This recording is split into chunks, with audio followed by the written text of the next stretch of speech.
Beware.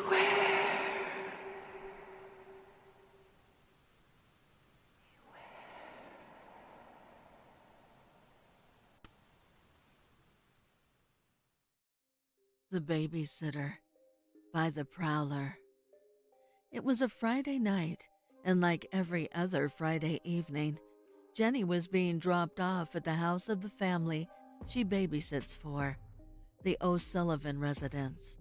The home consisted of Dr. and Mrs. O'Sullivan and their 3 children, Tabitha, Paul, and Sally.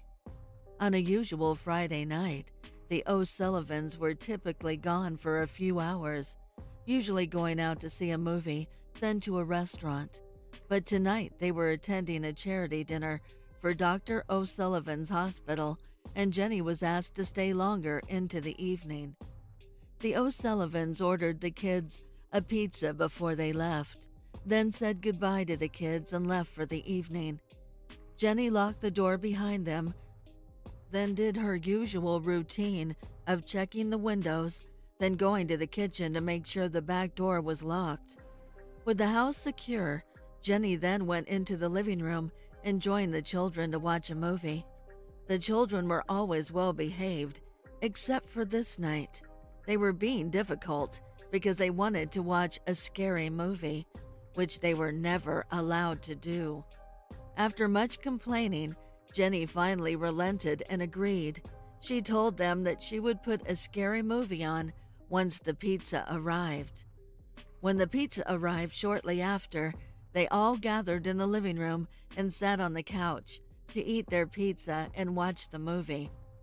Around 8 o'clock, which was a half hour into the movie, the phone began to ring. Jenny quickly turned down the volume on the TV and answered the phone. "Hello? O'Sullivan residence," she said, sounding official, but momentarily there was no response, just silence. So she asked again, "Hello? Is anyone there?" As she was about to hang up, the silence was broken by a maniacal laughter, followed by a man's voice who said, "Prepare yourselves. I'm on my way."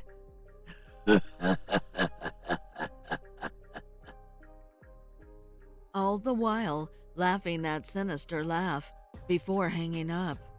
Jenny sat there confused for a moment until one of the children asked, "Who was that?" With the movie turned down, they could all hear the man on the phone, and they were a little frightened. Jenny looked at the kids and gave a lighthearted laugh, smiling at them and saying it was just someone playing a prank. She told them they were perfectly safe inside the house, and there was nothing to be scared of. They went back to watching the movie, and after another half an hour, everyone seemingly forgot the strange phone call, until suddenly the phone rang again. Jenny, like before, turned the TV down and answered the phone. "Hello? O'Sullivan residence?" she timidly asked again. That evil, sinister laugh answered her. Then the man said, "The hour approaches, my dear. I will soon be there. 10 minutes, 15 minutes, maybe 30. Who could say? But I'm coming for you and the children." The man hung up, and Jenny sat on the couch completely frightened.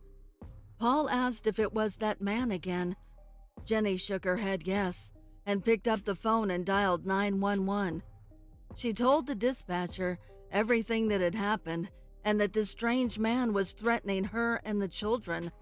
The dispatcher told Jenny they would try and trace the call if it happened again, to find out where these calls were coming from. 15 minutes passed by, and Jenny and the children sat in the living room, frightened, waiting to see if the phone would ring. And it did. Jenny reluctantly answered and said hello.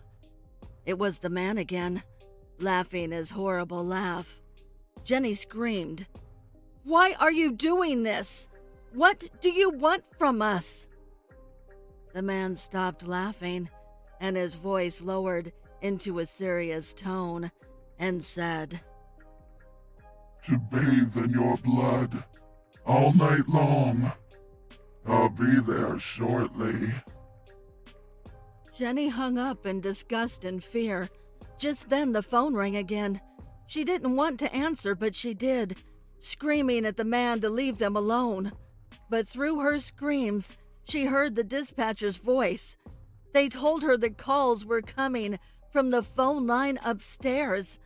The dispatcher told her to put the phone down, gather the children, and run outside. The police were on their way. Jenny was filled with absolute dread, but did as she was told. She grabbed the children and told them they had to run outside and wait for the police. As they left the living room, they heard the door from the first room at the top of the stair swing open and crash into the wall, then saw a man walk out. He stood there and grinned, the darkness masquerading his face, all except that wide, sinister, crazed yellow grin. He said, "I'm here for you now, children," and slowly started down the stairs. Jenny and the children screamed and ran out the front door to wait for the police. When police arrived, they went inside and found the man hiding inside one of the children's closets. When they took him away, he was still smiling, that sinister smile. This story, The Babysitter and the Man Upstairs, is a classic urban legend, a piece of American folklore dating back to the 1960s. There are many versions and interpretations of the story that have more lighthearted and more grisly endings, but they all warn of maintaining and keeping a watchful eye on your children. I would like to give a heartfelt thank you to the special friends of the channel for your overwhelming generosity. If you would like to support the channel, the link is below in the description. Also, please send me your stories and poems to duchessofdarkness27@gmail.com.